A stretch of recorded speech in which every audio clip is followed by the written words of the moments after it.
opinions expressed in the following program are not necessarily those of Shaw Cable Systems or of the station. Through our access policy, we provide the opportunity for community groups and individuals to express their points of view.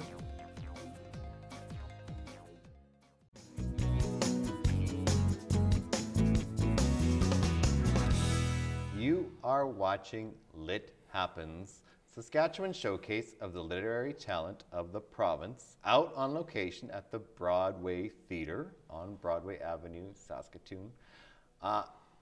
Really appropriate that we're here today because we're going to talk about the city's very vibrant spoken word poetry scene. But before we get into this, I'd welcome my guest to the show, Cory Cardinal. Cory, welcome to Lit Happens. Hi. It's going Wes. Good, I'm glad you're here. Mm-hmm. I heard about you several months ago and I got kind of stoked. Tell us a little bit about yourself. Writing has sort of changed your world a lot. Can you explain that to us?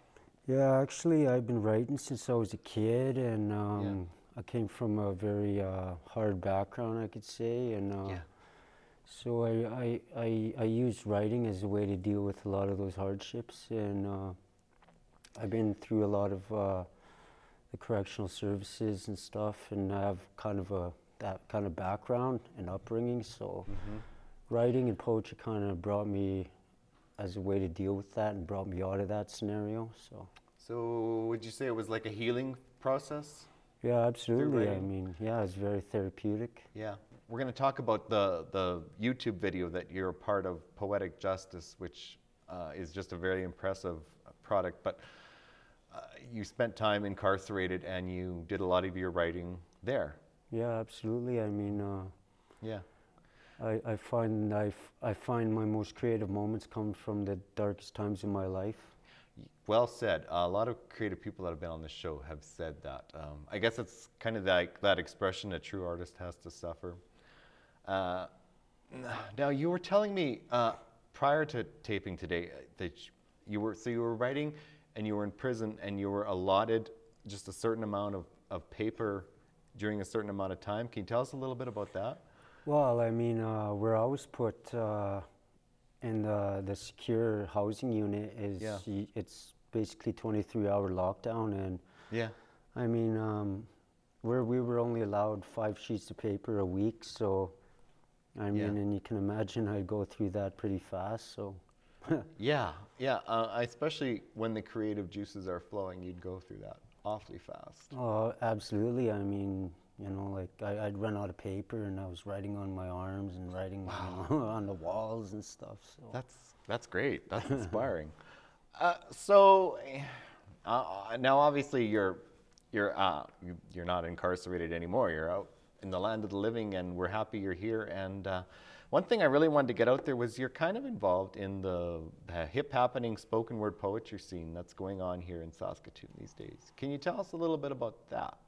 Yeah, absolutely. I've gotten involved in the Lydia's Tonight is Poetry spoken word scene. So I go do every Sunday at 8 o'clock. They have poetry slams up there, so I go take part in that.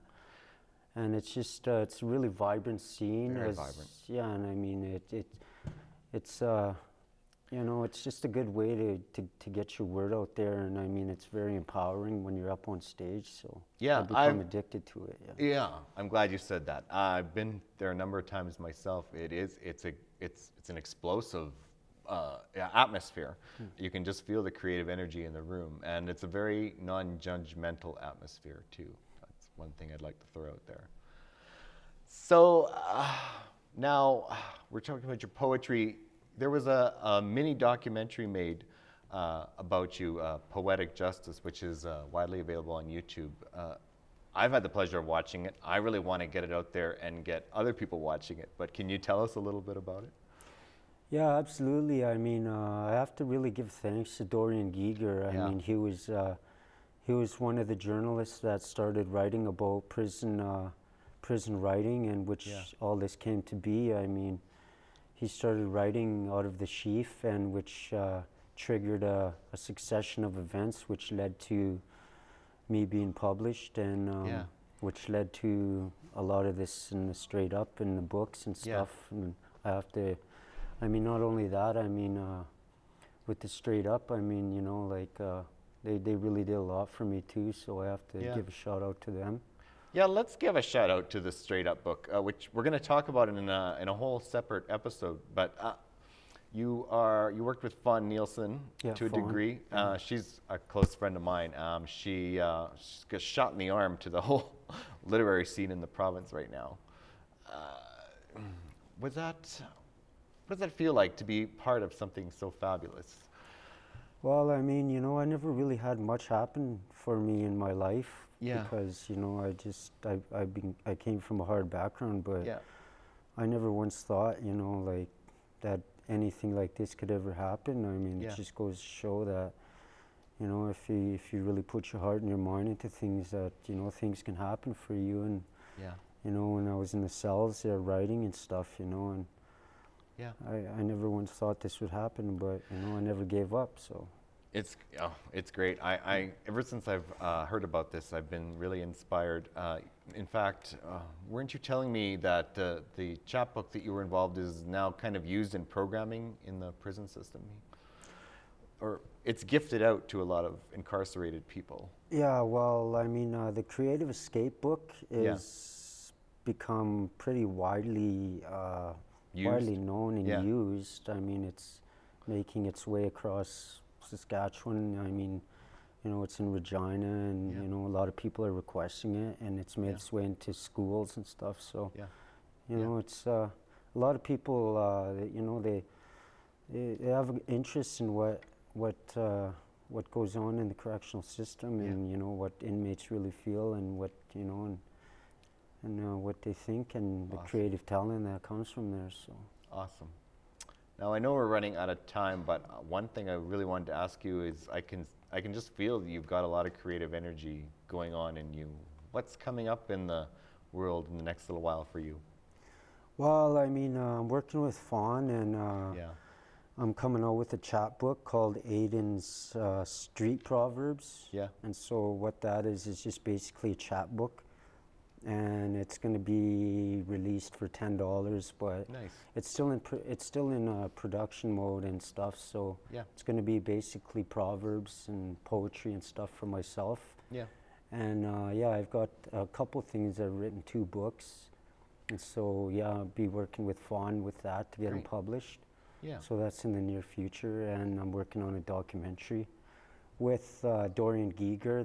The one that he made was just a mini documentary. Right.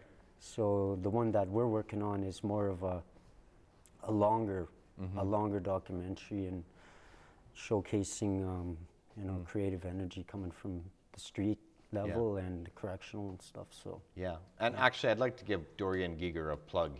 We've tried to get him on this show a number of times, but scheduling conflicts have never permitted it. So a plug out for Dorian. Now, I know we're out of time, but just a little information out for the viewers. The Straight Up book, where in the province can viewers find it? Well, you can get it on probably the Hear My Heart Books website. Yeah, Hear My Heart Books website, or you could get a hold of the Straight Up members. Or, and probably McNally Robinson. McNally Robinson showcases it, Awesome. Well, I just want to thank you for being here today. I know we cut into your, you got a lot going on, we cut into your time, so really appreciate you being here, Cory. I appreciate being on the show with. Cool. That is all the time we have today for Lit Happens. If you enjoyed today's episode, you can see previous episodes on the Shaw TV website or on my website, westfunk.ca, and you can connect with us online on Facebook, YouTube, and Twitter. So I will see you next time on Lit Happens.